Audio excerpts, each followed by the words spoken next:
Olá, meu nome é Pablo Vilaço, sou crítico de cinema e editor do site Cinema em Cena. E como eu prometi no vídeo que a gente publicou na última sexta-feira, estou de volta para comentar a cerimônia de premiação do Oscar 2007. Na verdade, eu vou dividir em duas partes. Primeiro eu vou falar sobre a cerimônia em si e depois sobre a premiação. Com relação à premiação, que acabou agora há pouco, agora são 3 horas da manhã, foi uma premiação menos divertida do que eu esperava. Como eu disse na nossa última conversa, eu tinha grandes esperanças para Ellen DeGeneres, que eu acho sempre muito engraçada. Eu não sei se ela se sentiu pressionada, que é uma tarefa, enfim, que realmente exerce uma pressão muito grande no apresentador. Mas eu senti muito contida, se arriscando pouco.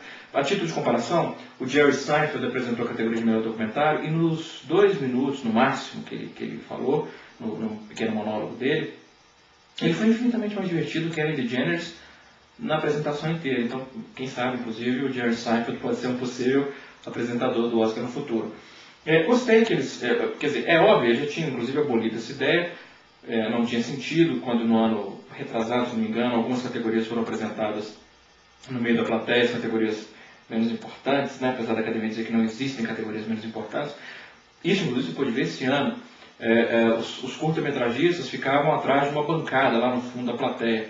Eram os únicos. Todas as outras categorias, técnicas ou não, ficavam à frente e os curta-metragistas, coitadinhos, ficavam lá atrás. Então é claro que existe sim as categorias que a academia considera mais importantes, inclusive isso é manifestado claramente durante a premiação. Achei também que eles exageraram na quantidade de montagens ao longo da cerimônia.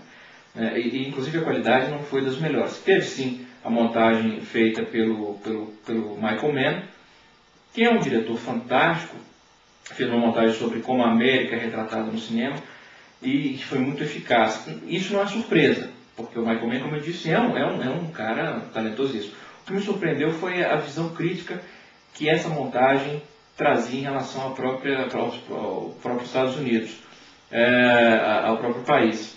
O pequeno documentário que a Errol Morris apresentou no começo também foi muito interessante com os entrevistados, entrevistando os indicados. Isso foi bacana porque deu uma voz para a maioria dos indicados, que inclusive nem iam aparecer depois. A gente viu lá, a gente foi indicado 8, 9, 10 vezes e nunca venceu.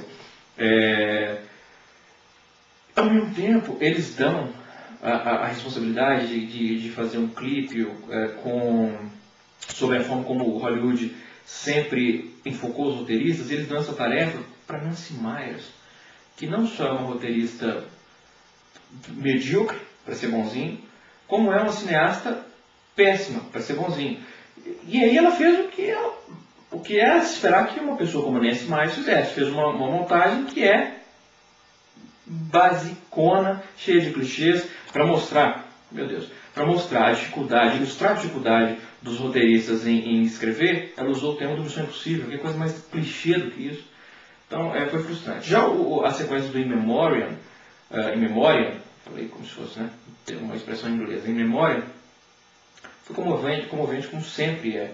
Né, nos faz lembrar de todas aquelas pessoas que a gente que admira cinema perdeu esse ano. Jack Warden, Jack Palance, Red Buttons, Glenn Ford, Joe Barbera, Robert Altman, Guido Pontecorvo, Carlo Ponte, Jane White, Bruno Kirby, que enfim, morreu tão jovem.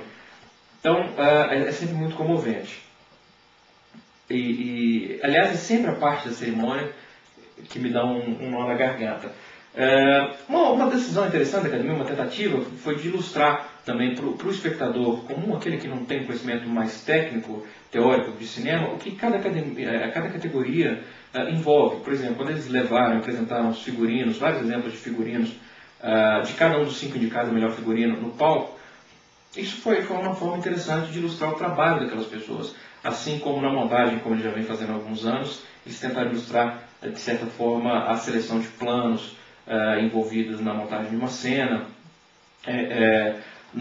Quando foram falar de direção de arte, fotografia, eles incluíram depoimentos dos diretores de fotografia, dos designers de produção, falando um pouquinho da concepção. Isso foi muito bacana. Em compensação, quando eles foram ilustrar a edição de som, que eles fizeram aquele número com sonoplastia, com dezenas de pessoas criando os sons das imagens que a gente vê na tela atrás, não foi particularmente inspirado, foi longo demais, enfim, decepcionou um pouco. Os roteiristas do Oscar, aquele que escrevem os monólogos dos apresentadores, também esse ano foi pior do que geralmente é. As pedras dos apresentadores são geralmente muito fraquinhas, mas esse ano então foi um desastre. É engraçado porque os momentos mais engraçados foram momentos que vieram por acidente. Quando, por exemplo, a Abigail Breslin e eu esqueci o nome do filhinho do Will Smith que faz com ele A Procura da Felicidade, foram apresentar a categoria de animação, de curtas, aliás, e o garotinho esqueceu, tropeçou, na verdade, uma fala, lendo provavelmente no teleprompter, e adiantou uma fala e ele mesmo se atentou para aquilo, e a reação dele, espontânea, natural, infantil, de criança, como sempre, é muito encantadora, foi muito engraçado. E ver também a cara de Will Smith, a cara de bobão do Will Smith, orgulhoso do filho, improvisando, né? Eu me relaciono totalmente com isso, porque eu também sou um pai extremamente coruja. Outro momento desses, da graça que surgiu por acidente, foi no diálogo entre a Emily Blunt e a Anne Hathaway, quando elas entraram e começaram a fazer uma brincadeirinha referente ao Diabo Veste Prada, como se elas também disputassem a atenção da Meryl Streep. Era um diálogo muito sem graça, as duas estavam obviamente nervosas e apesar de terem ensaiado, não conseguiram extrair o humor daquela troca de diálogos. O humor veio com a Meryl Streep, grande atriz como sempre, improvisando, porque provavelmente ela não participou dos ensaios da brincadeira, e assumiu o personagem e olhou para as duas no palco com uma expressão brava, e ela arrancou risada nesse improviso, nesse jogo de improviso.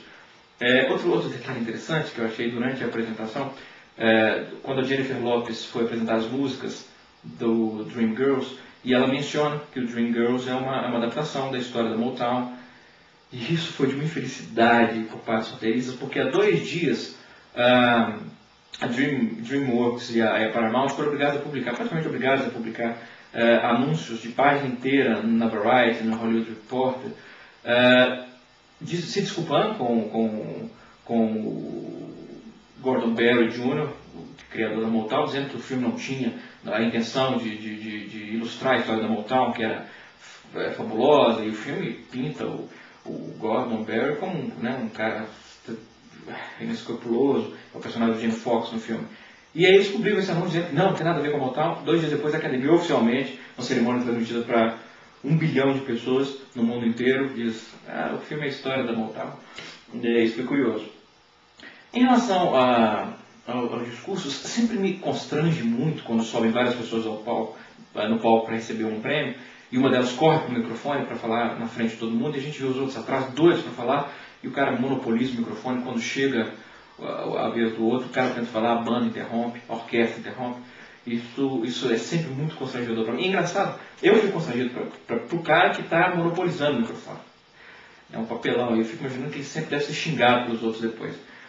E é engraçado que tem uma categoria, 4 pessoas subiram no palco, e eles claramente tinham combinado antes, não, você vai falar, tanto que ele levou um discursinho, falou em nome de todos os outros, mas mesmo assim, quando ele acabou, os outros 3 correram para o microfone, para poder dizer, não, um beijo também para minha esposa, não sei o que, quer dizer, não adianta, é sempre muito, muito confuso.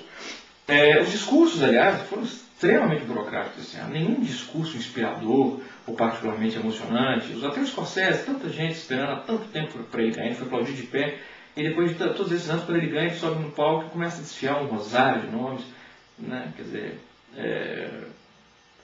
mas, enfim, é preferível isso do que aqueles momentos embaraçosos da Gwyneth Paltrow, do Halle Berry, desmontando de lágrimas. Agora foi uma cerimônia longa, autoindulgente em termos de prêmio, de tempo. Inclusive teve um bloco que eu fiquei impressionado, porque é uma cerimônia de premiação, e teve um bloco em que nenhum prêmio foi anunciado. Quer dizer, falta de organização, é autoindulgência mesmo. Então foi uma cerimônia um pouco mais cansativa do que eu esperava, mas isso faz parte. Todo ano que vem a gente vai acompanhar o Oscar de novo e vai comentar os mesmos problemas, faz parte do amor que a gente tem pelo cinema, levar o Oscar, ter que levar o Oscar a sério. Daqui a pouco, no outro vídeo, eu vou falar sobre as premiações.